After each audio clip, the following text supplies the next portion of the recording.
नमस्कार विद्यार्थी मित्रांनो, स्मार्ट अभ्यास या यूट्यूब चॅनलवर आपले मनापासून स्वागत आहे.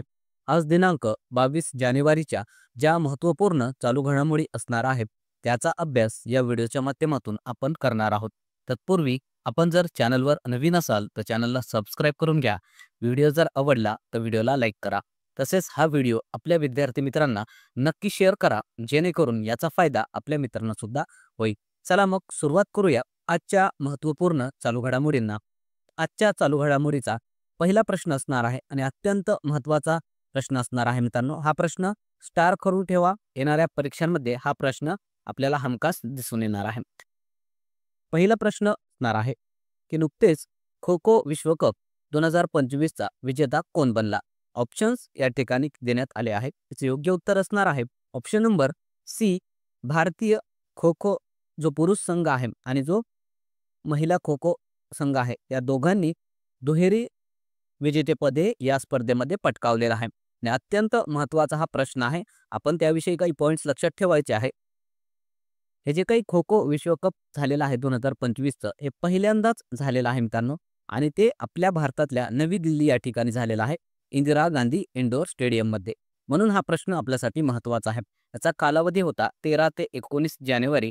शुभंकर होता, तेजस आणि तारा. आणि विजेता संघ ठरलेला आहे भारतीय पुरुष खो खो संघ आणि भारतीय महिला खो खो संघ. हे आपल्याला लक्षात ठेवायचं आहे. या स्पर्धेमध्ये उपविजेता ठरला नेपाळ हा संघ. ब्रँड अँबॅसेडर या स्पर्धेचा होता सलमान खान. त्यासोबतच आपल्याला अजून 2 पॉईंट्स लक्षात ठेवायचे आहेत. भारतीय पुरुष खो खो संघाचा कर्णधार होता प्रतीक वाईकर आणि भारतीय महिला खो खो संघ याची कर्णधार होती आपल्या बीड जिल्ह्यातली प्रियंका इंगळे. हे नाव आपल्याला लक्षात ठेवायचं आहे. तसेच मित्रांनो, जे खो खो विश्वकप झालेला आहे त्या संघामध्ये जे महाराष्ट्रातले खेळाडू होते त्यांना प्रत्येकी 2,25,00,000 रुपये बक्षीस देण्याची घोषणाही सरकारकडून करण्यात आलेली आहे. तसेच राज्य शासनामधील श्रेणी 1 अधिकारी म्हणून त्यांना सुद्धा नोकरी दिली जाणार आहे. हे सुद्धा पॉईंट्स आपण लक्षात ठेवायचे आहेत. त्यानंतर पुढचा प्रश्न असणार आहे की नुकतेच भारतातील कोणत्या क्रिकेट स्टेडियमला 50 वर्ष पूर्ण झाली आहे? ऑप्शन्स या ठिकाणी देण्यात आले आहेत. जे योग्य उत्तर असणार आहे ऑप्शन नंबर बी, वानखेडे स्टेडियम जे मुंबईला आहे.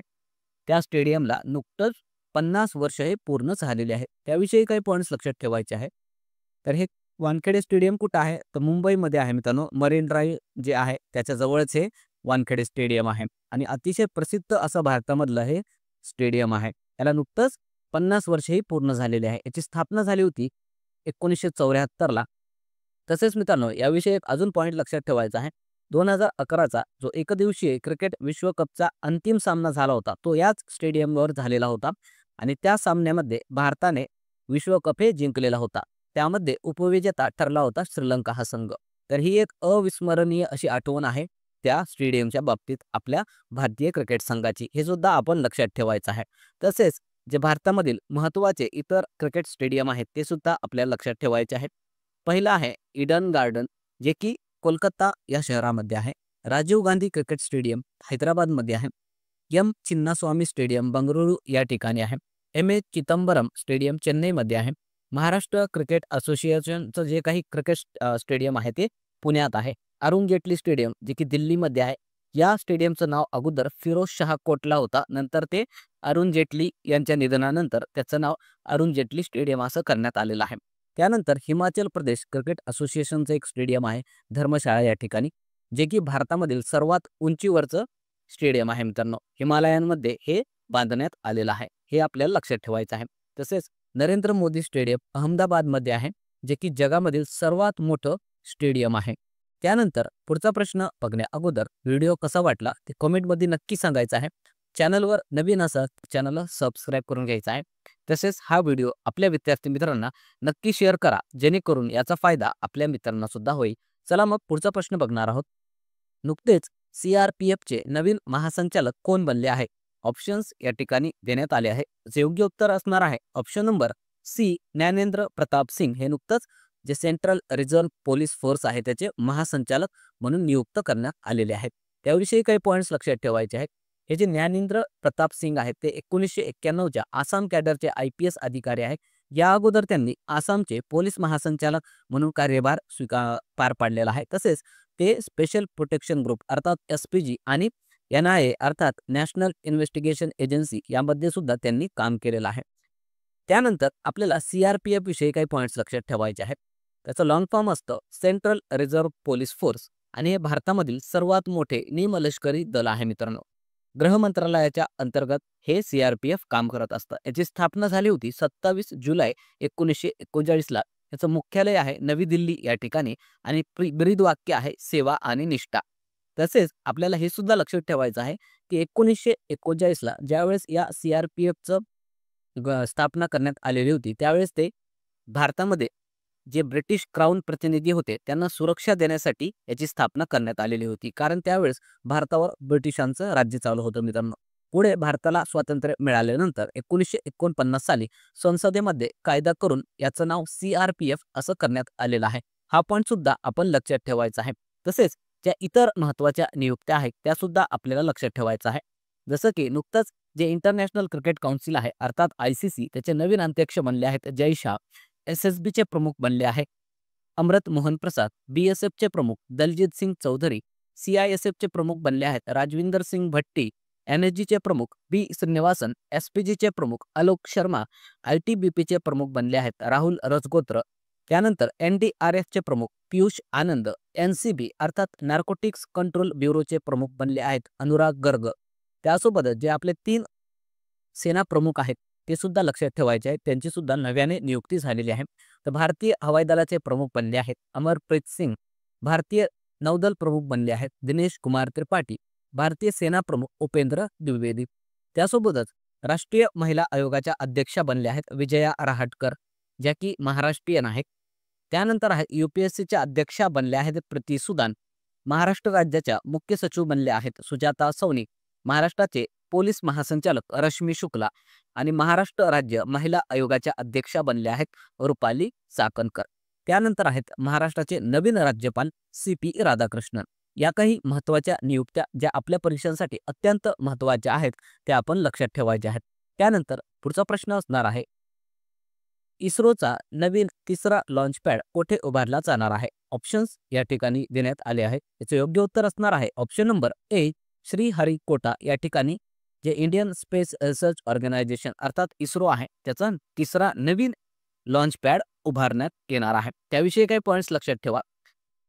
इस्रो जे आहे त्याचे रॉकेट जे काही सोडण्यात येतात इस्रोद्वारे ते श्रीहरिकोटा जे ठिकाण आहे आंध्र प्रदेशमधील त्या ठिकाणी सतीश धवन अंतराळ केंद्र आहे.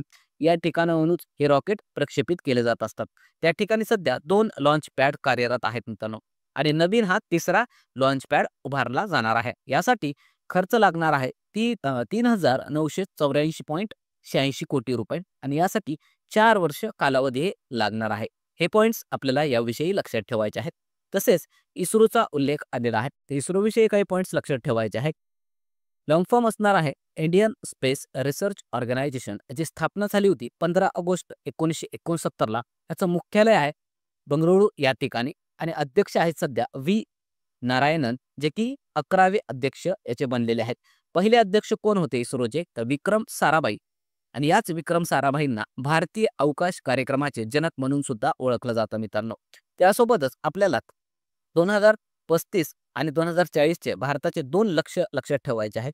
2035 पर्यंत भारत अवकाशामध्ये अंतराळ स्थानक उभारणार आहे आणि 2040ला भारत चंद्रावर मानव उतरवणार आहे. तर हे अत्यंत महत्त्वाचे पॉईंट्स आहेत ते आपण लक्षात ठेवायचे आहेत. त्यानंतरचा प्रश्न असणार आहे नुकतेच पहिला लोकपाल दिवस कधी साजरा करण्यात आला. ऑप्शन्स या ठिकाणी देण्यात आले आहेत. जे योग्य उत्तर असणार आहे ऑप्शन नंबर A 16 जानेवारी हा भारतामध्ये पहिल्यांदाच लोकपाल दिवस म्हणून साजरा करण्यात आलेला आहे. म्हणून हा प्रश्न आपल्यासाठी महत्त्वाचा आहे. त्याविषयी काही पॉईंट्स लक्षात ठेवायचे आहेत. पहिल्यांदाच हा दिवस भारतामध्ये साजरा करण्यात आलेला आहे मित्रांनो आणि हे जे काही लोकपाल असतं ते भ्रष्टाचार रोखण्यासाठी केंद्रामध्ये लोकपाल असतं आणि राज्यांमध्ये अशाच प्रकारचं लोकायुक्त असतात. हे आपण लक्षात ठेवायचं आहे. याची स्थापना ही 2013ला कायदा करून करण्यात आलेली होती मित्रांनो. 16 जानेवारी 2024ला हा कायदा नंतर लागू करण्यात आला. म्हणून हा दिवस 16 जानेवारी भारतामध्ये लोकपाल दिवस म्हणून साजरा करायला सुरुवात झालेली आहे. लोकपाल या शब्दाचा अर्थ असतो जनतेचा रक्षक. हे सुद्धा आपल्या परीक्षेमध्ये विचारण्यात आलेलं आहे ते लक्षात ठेवायचं आहे. भारताचे पहिले लोकपाल होते पिनाकी चंद्र घोष आणि सध्या भारताचे लोकपाल आहेत न्यायमूर्ती अजय खानविलकर, जे की दुसरे लोकपाल आहेत. हे सुद्धा क्रमांक लक्षात ठेवायचं आहे. त्यानंतर यांचा कार्यकाळ किती असतो? तर कार्यकाळ असतो मित्रांनो 5 वर्ष किंवा 70, जे काही जास्त असेल तो कार्यकाळ कन्सिडर केला जात असतो. हे आपण लक्षात ठेवायचं आहे. तसेच यामध्ये रचना असते एक अध्यक्ष आणि जास्तीत जास्त 8 सदस्य. लोकपाल लागू करणारे भारतातलं पहिलं राज्य सुद्धा महाराष्ट्र राज्य आहे. कारण या लोकपाल जे काही बिल आहे किंवा लोकपाल आणण्यासाठी आपल्या महाराष्ट्रामधले जे राळेगण सिद्धीचे या ठिकाणचे जे समाजसेवक आहेत अण्णा हजारे यांनी खूप मोठ्या प्रमाणामध्ये प्रयत्नही केलेले होते. हे सुद्धा आपण लक्षात ठेवायचे आहेत. त्यानंतर पुढचा प्रश्न असणार आहे, कुडनकुलम अणुप्रकल्पाचं 6वं युनिट उभं करण्यासाठी लागणारे संयंत्र किंवा उपकरणे कोणत्या देशाकडून आयात करण्यात आली आहे? आणि याचं योग्य उत्तर असणार आहे ऑप्शन नंबर ए, रशिया या देशाकडून या उपकरणांची आयात करण्यात आलेली आहे. त्याविषयी काही पॉईंट्स लक्षात ठेवायचा आहे. तर जे कुडनकुलम अणुप्रकल्प आहे तामिळनाडू या राज्यामध्ये, या ठिकाणी सध्या 5 युनिट अशा प्रकारचे कार्यरत आहेत, ज्याची क्षमता ही 1000 मेगावॅट पर युनिट आहे. अशी 5000 मेगावॅट क्षमतेची ऊर्जा त्या ठिकाणी सध्या निर्मिती केली जात असते. आणि 6वं युनिट सुद्धा 1000 मेगावॅटचं त्या ठिकाणी बनवलं जाणार आहे. आणि यासाठी जे काही उपकरणं लागणार आहे ते रशिया या देशाकडून आपण नुकतंच आयात केलेले आहे. हे आपण लक्षात ठेवायचं आहे. आणि या युनिटसाठी रशियन कंपनी आहे रोसोटोम ही मदत करणार आहे. हे सुद्धा आपण लक्षात ठेवायचं आहे. भारताचं लक्ष आहे मित्रांनो 2031-2032 पर्यंत अणुऊर्जा जी काय आहे ती क्षमता वाढवून 22,480 मेगावॅट एवढं करणं. म्हणून हे लक्ष गाठण्यासाठी अशा प्रकारचे प्रयत्न हे भारताकडून केले जात आहे. तर हे आपण मुद्दा लक्षात ठेवायचा आहे. त्यासोबतच आपल्याला काही पॉईंट्स लक्षात ठेवायचे आहे की आशिया खंडातील पहिली अणुभट्टी मुंबई या ठिकाणी उभारण्यात आलेली होती. त्याचं नाव होतं मित्रांनो अप्सरा, म्हणजे की भाभा ॲटॉमिक रिसर्च सेंटर जे आहे ट्रॉनबेमध्ये त्या ठिकाणी उभारण्यात आलेली होती. आणि हा प्रश्न खूप साऱ्या परीक्षांमध्ये विचारण्यात आलेला आहे. तसेच त्यानंतरचा पॉईंट आहे भारताचा पहिला अणुप्रकल्प तारापूर, जे की ते पण महाराष्ट्रातील पालघर या जिल्ह्यामध्ये उभारण्यात आलेला होता 1969 साली. त्यानंतर सध्या भारतामध्ये एकूण किती अणुप्रकल्प आहेत हे जर विचारलं तर आपल्याला लक्षात ठेवायचं आहे एकूण भारतात सध्या 8 अणुप्रकल्प हे कार्यरत आहे. तर पहिला आहे काकरापारा, जे की गुजरातमध्ये आहे. कल्पकन आणि कुडनकुलम, जे की तामिळनाडू या राज्यामध्ये आहे. नरोरा उत्तर प्रदेशमध्ये आहे. कैगा कर्नाटकामध्ये आहे. तारापूर महाराष्ट्रामध्ये आहे. गोरखपूर हरियाणा राज्यामध्ये आहे. आणि राजस्थान अणुप्रकल्प राजस्थान या राज्यामध्ये आहे. हे आपल्याला नावं लक्षात ठेवायचे आहेत. त्यासोबतच भारतीय अणुप्रकल्प कार्यक्रमाचे जनक जर विचारलं तर नाव लक्षात ठेवायचं आहे डॉक्टर होमी जहांगीर भाभा. त्यानंतर पुढचा प्रश्न असणार आहे, नुकतेच इराण देशाने नवीन राजधानी बनवण्याची घोषणा केली, त्याचे नाव काय आहे? आणि याचं उत्तर असणार आहे ऑप्शन नंबर डी, मकरान असं त्याचं नाव असणार आहे, जी की इराणची नवीन राजधानी बनवण्याची घोषणा करण्यात आलेली आहे. त्याविषयी काही पॉईंट्स लक्षात ठेवायचं आहे. हे जे काही इराण देश आहे त्याची सध्याची राजधानी आहे मित्रांनो तेहरान. आणि आता नवीन जी काही राजधानी आहे ती मकरान बनणार आहे. आणि ही जी काही राजधानी का बदलण्यात येत आहे, कारण त्या ठिकाणी वाढतं प्रदूषण आणि पाण्याची भीषण समस्या यामुळे राजधानीच्या ठिकाणी बदलण्याची घोषणा करण्यात आलेली आहे. आणि हे जे काही मकरान शहर आहे, जे की राजधानीचे शहर बनणार आहे, त्याजवळ चाबहार बंदर आहे. आणि हा अतिशय महत्त्वाचा चाबहार बंदर होणार आहे मित्रांनो ट्रान्सपोर्टेशनसाठी. आणि याला उभारण्यामध्ये भारताने खूप मोठं आर्थिक सहाय्य हे त्या देशाला केलेलं आहे. हे सुद्धा आपल्याला लक्षात ठेवायचं आहे या बंदराचं नाव. त्यासोबतच इतर काही देश आहेत त्यांनी सुद्धा राजधान्या बदललेल्या आहेत, तर ते सुद्धा आपण लक्षात ठेवायचं आहे. इंडोनेशियाची अगोदर जकार्ता ही राजधानी होती, आता नवीन राजधानी बनणार आहे नुसंतारा, त्याचं काम सध्या सुरू आहे. कझाकस्तानची अगोदर राजधानी होती नूर सुलतान, आता झालेली आहे अस्ताना. टांझानिया देशाची राजधानी होती दार एस सलाम आणि आता डोडोमा ही झालेली आहे. म्यानमारची राजधानी यांगून. त्यासोबतच मित्रांनो जे भारत देश आहे या भारताची सुद्धा अगोदर दिल्ली काही राजधानी शहर नव्हतं. अगोदर सुरुवातीला ब्रिटिशांच्या काळामध्ये कोलकाता हे शहर भारताचं राजधानीचं शहर होतं. नंतरच्या काळामध्ये 1911ला त्यांनी कोलकातावर भारताच्या राजधानीचं शहर हे दिल्लीला शिफ्ट केलेलं आहे. हे सुद्धा आपण लक्षात ठेवायचं आहे. त्यानंतर पुढचा प्रश्न असणार आहे, नुकतेच राष्ट्रीय रस्ते सुरक्षा सप्ताह कधी साजरा करण्यात आला? ऑप्शन्स या ठिकाणी देण्यात आले आहे. त्याचे योग्य उत्तर असणार आहे ऑप्शन नंबर ए, 11 ते 17 जानेवारी नुकतंच भारतामध्ये राष्ट्रीय रस्ते सुरक्षा सप्ताह म्हणून साजरा करण्यात आलेला आहे. त्याविषयी काही पॉईंट्स लक्षात ठेवायचे आहेत. 11 ते 17 या दरम्यान राष्ट्रीय रस्ते सुरक्षा सप्ताह साजरा करण्यात आलेला आहे. तर कोणाद्वारे? तर केंद्रीय परिवहन व महामार्ग जे मंत्रालय आहे त्यांच्याकडून या सप्ताहाचं आयोजन करण्यात आलेलं होतं. हे आपण लक्षात ठेवायचं आहे. याचा उद्देश काय आहे? तर नागरिकांना रस्ते सुरक्षा व अपघाताविषयक जागरूक बनवणे. तर हे उद्देश आपल्यासाठी महत्त्वाचा आहे, ते लक्षात ठेवायचं आहे. त्यासोबतच इतर जे दिनविशेष आहेत जानेवारी या महिन्यामधील ते सुद्धा आपल्या लक्षात ठेवायचं आहे. 1 जानेवारीला जागतिक कुटुंब दिवस म्हणून साजरा करण्यात आलेला आहे. 2 जानेवारीला इंट्रोवर्ट डे साजरा करण्यात आलेला आहे. 4 जानेवारी जागतिक ब्रेल लिपी दिवस असतो. 5 जानेवारीला राष्ट्रीय पक्षी दिवस असतो. 6 जानेवारी जागतिक युद्ध अनाथ दिवस म्हणून साजरा करण्यात येतो. 8 जानेवारी पृथ्वी परिभ्रमण दिवस. 9 जानेवारी प्रवासी भारतीय दिवस. 10 जानेवारी विश्व हिंदी दिवस. 11 जानेवारी राष्ट्रीय मानव तस्करी जागरूकता दिवस आणि 15 जानेवारीला भारतीय सेना दिवस म्हणून साजरा करण्यात येत असतो. हे इतर जे दिनविशेष आहेत ते महत्त्वाचे आहेत, ते आपण लक्षात ठेवायचे आहेत. त्यानंतर कालच्या ज्या काही महत्त्वपूर्ण चालू घडामोडी आपण घेतल्या होत्या त्याचं क्विक रिव्हिजन या ठिकाणी आपण करणार आहोत.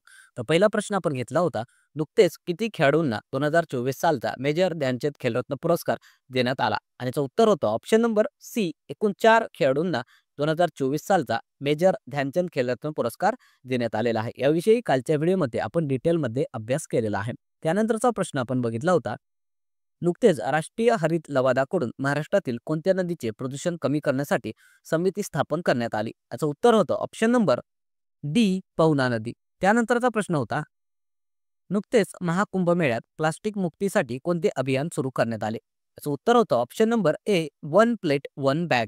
त्यानंतरचा प्रश्न आपण बघितला होता, नुकतेच युद्धक्षेत्र पर्यटनाला चालना देण्यासाठी भारत रणभूमी दर्शन ॲप कोणाच्या हस्ते लॉन्च करण्यात आले? याचं उत्तर होतं option number C, Rajnath Singh. त्यानंतरचा प्रश्न होता, नुकतेच सर्वाधिक टेनिस ग्रँड स्लॅम सामने खेळण्याचा विक्रम कोणी केला? याचं उत्तर होतं ऑप्शन नंबर बी, नोवाक जोकोविच. त्यानंतरचा प्रश्न आपण बघितला होता, BCCIचे नवीन लोकपाल म्हणून कोणाला नियुक्त करण्यात आले आहे? आणि याचं उत्तर होतं option number A, Arun Mishra. त्यानंतरचा प्रश्न आपण बघितला होता, पंजाब नॅशनल बँकचे नवीन MD CEO कोण बनले आहेत? याचं उत्तर होतं ऑप्शन नंबर बी, अशोक चंद्रा. हे नुकतंच पंजाब नॅशनल बँकचे नवीन MD किंवा CEO बनले आहेत. तसेच मित्रांनो, काल आपण होमवर्क क्वेश्चन दिलेला होता. तर होमवर्क क्वेश्चन असा होता की भारतातील पहिले समुद्रावरील काचेच्या ब्रिजचे उद्घाटन कोठे करण्यात आले? ऑप्शन्स या ठिकाणी आपण दिले होते. असं योग्य उत्तर हे खूप साऱ्या विद्यार्थ्यांनी कॉमेंटमध्ये दिलेलं आहे आणि अतिशय चांगल्या प्रकारे तुम्ही उत्तर हे या प्रश्नाचं कमेंट बॉक्समध्ये दिलेलं आहे. त्या विद्यार्थ्यांचं खरंच मनापासून अभिनंदन. आणि ज्या विद्यार्थ्यांनी याचं उत्तर दिलेलं नाही त्याच्यासाठी आपण उत्तर सांगणार आहोत. याचं उत्तर असणार आहे ऑप्शन नंबर ए, तामिळनाडू या राज्यामध्ये नुकतंच भारतातलं समुद्रावरील पहिलं काचेचं ब्रिजचं उद्घाटन करण्यात आलेलं आहे. त्यानंतर आजचा होमवर्क क्वेश्चन असणार आहे, अतिशय महत्त्वाचा प्रश्न आहे आणि अतिशय सोपा प्रश्न आहे. तर प्रश्न असणार आहे, नुकतेच RBIचे नवीन गव्हर्नर कोण बनले आहेत? ऑप्शन्स या ठिकाणी आपण दिले आहेत. याचं योग्य उत्तर सर्व विद्यार्थ्यांनी कॉमेंट बॉक्समध्ये द्यायचं आहे. बघूया या होमवर्क क्वेश्चनचं उत्तरे किती विद्यार्थी आपल्याला देतात. चला मग थांबणार आहोत या ठिकाणी.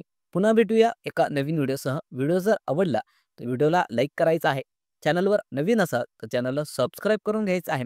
तसेच आपलं जे टेलिग्राम चॅनल आहे स्मार्ट अभ्यास 555 त्याला जॉईन करून घ्यायचं आहे.